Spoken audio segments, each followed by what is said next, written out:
Hello, ladies. Today we're going to talk about nutrients. What are they? What happens when we don't get them? And how does it affect even our appearance and health? Oftentimes, appearance and health goes actually hand in hand. So we're going to start by watching some videos on how nutrient deficiencies affects your appearance but also your inner health. First, we're going to see how zinc affects our face. Zinc is actually one of the essential nutrients that your thyroid needs. So our thyroid function is gonna go down, but we're also gonna get acne. And when it comes to protein, you can see her face gets very droopy. With vitamin C, she lost the glow. And with omega-3, if you're deficient in that, you get very dry, flaky skin, very common with Hashimoto's. We have very dry skin. And iron, we get pale, also a common sign in Hashimoto's. So this is really signs we can look for and see where we need to up our nutrients. Of course, testing is good, but sometimes we can clearly see the symptoms just by watching ourselves. You can maybe look at your skin and see, oh, I am a little pale. Maybe I need to up my iron. And you can easily do that by adding in more red meat or liver into your meals. Because as women, we bleed every single month, so we lose a lot of iron because we lose a lot of blood. Here are other signs of Hashimoto's that we can easily see. A puffy face, it's often due to inflammation. Dry, flaky skin is often because of too little omega-3s. And facial asymmetry or drooping, it's also partly because of inflammation, but it could also be due to too little protein, as we saw in the first video. And tired, sad eyes, this is often because of with Hashimoto's you get a lot of depression, and that makes you look very sad, and you don't have that spark in your eyes. While on the other side, you see she has very plump, glowy, and even skin tone. Much more alert eyes because she probably has more energy. And this healthy side is where I want you to be. And nutrients can take you so far. And here we can also see how it affects your hair. You can see it gets very frizzy without omega-3. Protein, it loses its thickness and gets very thin. With biotin, it gets very scarce, so you will lose it at many spots. And this is also very common in Hashimoto's, both thinning but also losing on different parts of your head. And here you can see that you got a lot of dandruff with vitamin B6.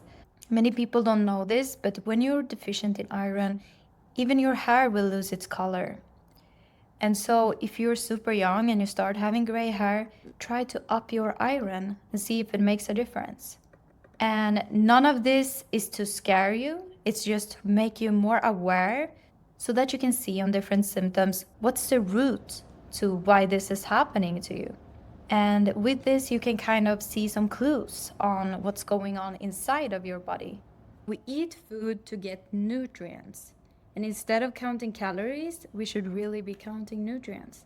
Otherwise, your body can't really prioritize beauty because that's not essential for your survival. Long hair, glowy skin will be neglected if you don't even have nutrients for your thyroid to function. So if you want to have good energy, look good, and be healthy, you need to prioritize nutrients. Essential nutrients means the nutrients that your body cannot produce itself. So you need to get it from food, and it needs to be from sources that are bioavailable. Bioavailable only means that you can digest it very well and break it down so that your body can absorb the nutrients. Some foods will be harder for you to digest. And a very important side note is that when we are stressed, we burn through nutrients much faster.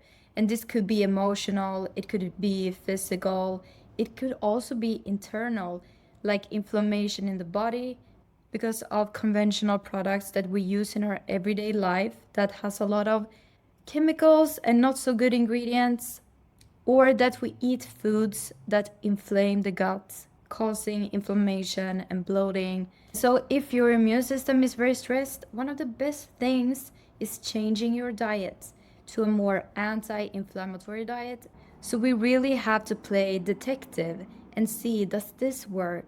No, okay. Then we avoid that for a bit and then we try something else. And maybe that works. Okay, then that's good. And maybe in the future you can try again to reintroduce something. But don't stress yourself, don't be hard on yourself. Take it in your own pace and really listen to your body.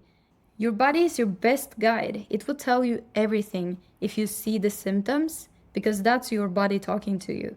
When you get brain fog, that is your body saying, hey, something is wrong here. Maybe it's histamine.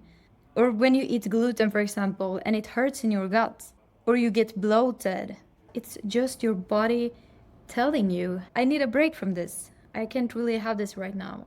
It's too much going on with the immune system. And foods that are not nutrient dense will be anything with grains, bread, pasta, pizza, cereal, porridge. Yes, porridge is not a healthy breakfast. Anything with seed oils will not be beneficial for you. It will actually create inflammation in your body and oxidative stress, which will burn through nutrients once again and make you even more depleted. So, no seed oils. Salad, especially if you eat it raw, it's very hard for us to digest because when it's too fibrous, it hinders the body from absorbing the nutrients. So anytime you eat greens, they should always be steamed and also preferably organic so they are not sprayed with pesticides because then again that's a stress for the body. And honestly, you don't have to be perfect with all this. It's all very new. It can feel confusing because it's not what you've been taught, but you don't have to be perfect. And just do the best you can with what you have. I'm just giving all of this information so that you are aware and that you have heard it. And then you can slowly implement it the best way you can. Say you can only eat good 3 times a week, then that's a start. And then you can add in more and more. You can take it step by step because it's hard building new habits, but I believe in you because in the beginning you might still have cravings for bread. And it's because in this society today, we're so used to ultra processed foods. So there's not something wrong with you. You just had to relearn the body of what it should want. And it's just in small shifts like this that will make the biggest difference. But when you are stressed, your body will actually burn through some nutrients more than others. And those are B vitamins, magnesium, zinc, and protein. So up those a little bit more when you are stressed. Okay, but what does stress the body then? Gut inflammation, poor sleep, overtraining, especially if you're in the luteal phase of your menstrual cycle. So the week before your period, you're not gonna do cardio. The rest of the weeks you can do that, but try not to run so much when you're in that phase. And really track your menstrual cycle if you haven't. And then we have blood sugar swings. So this you will balance by adding fat and protein at every meal. And when you're eating, eat those first and eat the sweet things afterwards. That's why probably traditionally we eat dessert after the meal because then we will balance the blood sugar.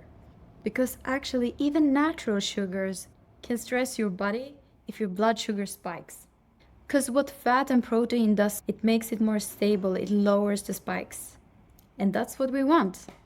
And of course, environmental toxins. So lower those, but also lower the constant worrying because emotional stress is also so real.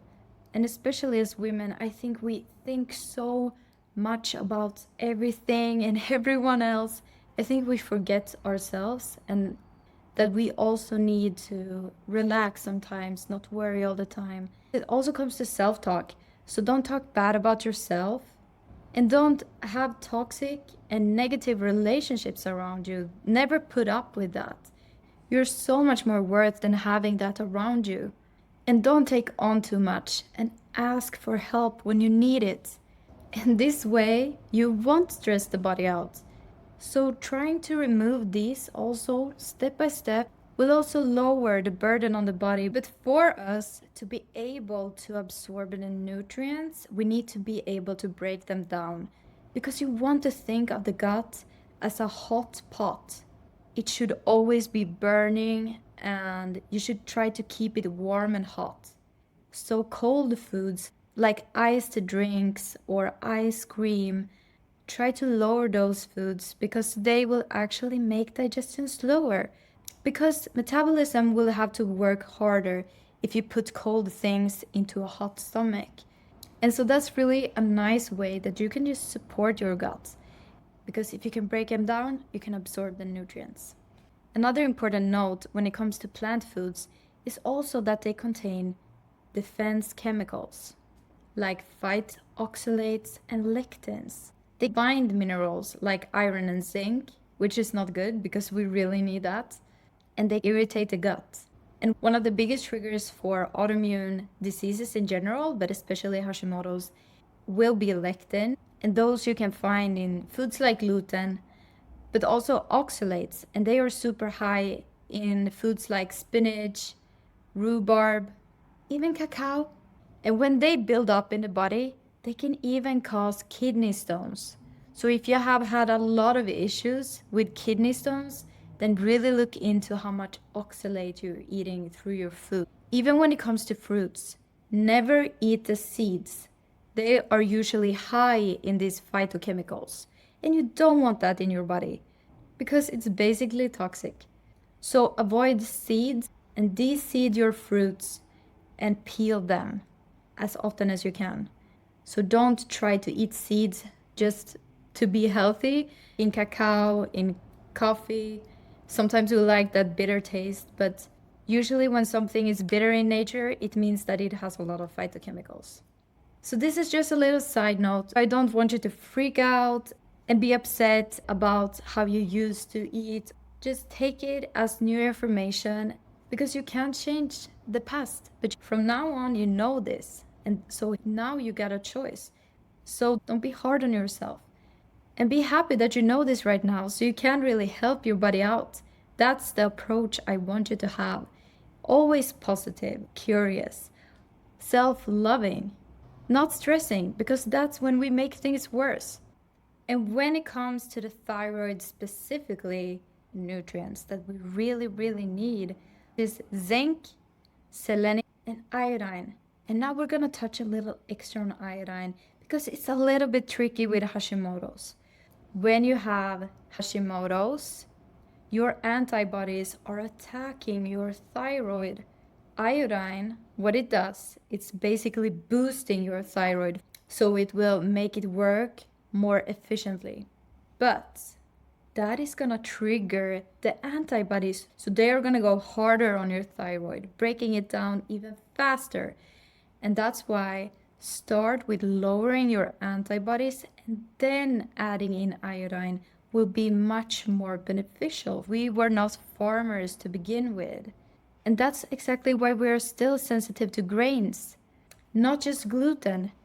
And so that also includes rice, quinoa, corn. Only the last thousands of years we have been farmers. We had the Industrial Revolution. So all the grains, all the processed foods, all the synthetic hormones that they fortify the foods with, the body doesn't know what to do with all of that. And of course it creates stress. Of course it creates inflammation because the body can't use it. It's trash for the body. It's something that we just added in that is unnecessary. Without nutrients, you cannot be healthy. You cannot produce thyroid hormone and you cannot handle stress. But I will just add some extra notes down here and tips to make it easier for you to start implementing this into your life and daily routine. We don't want perfection, we want consistency and to have good, healthy habits. So until next time, take care and go nourish yourself.